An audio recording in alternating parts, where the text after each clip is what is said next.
Saccharomyces boulardii. This is one of those supplements that the eye will always take with me when I'm traveling, especially overseas. So Saccharomyces boulardii exerts a barrier against pathogenic bacteria, enhances immune defense mechanisms through its ability to increase production of secretory IgA, inhibits the effects of pathogenic bacterial toxins, stimulates enzymatic activity of colonic mucosa, and exerts a trophic effect, and significantly prevents the action of the genital candidiasis or digestive candidiasis issues that's induced by antibiotics usage.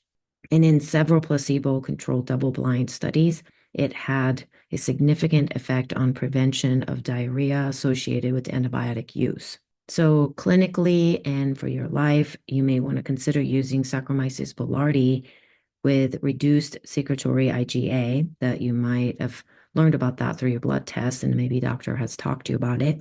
Maybe talk to the doctor about the use of Saccharomyces boulardii, and also recurring candidiasis.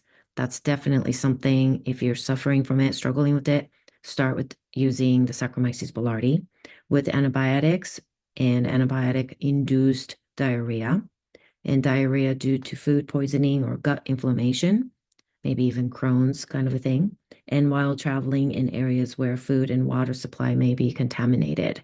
So although very effective with antibiotics and antifungal drugs, Saccharomyces boulardii should be taken away from these drugs. So let's say if you're going to take antibiotics in the morning, then wait for a couple of hours and take one capsule of the Saccharomyces boulardii, and then maybe repeat that one capsule or two capsules in the evening again, but make sure to take them away from antibiotics.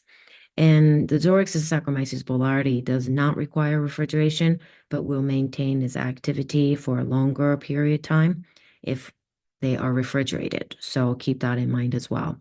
And generally, another thing to keep in mind is that one capsule of the Saccharomyces boulardii taken every 4 days or so can just maintain this good source of, 1 billion live microorganisms that you can be taking in your gut, but they stay in your system for up to about 4 days. So you don't need to be taking this every day unless you are doing antibiotics or antifungal drugs. But of course, discuss this with your doctor as well. But this is how I personally use it. One capsule, basically maybe away from food, and repeat that every 4 days to 5 days.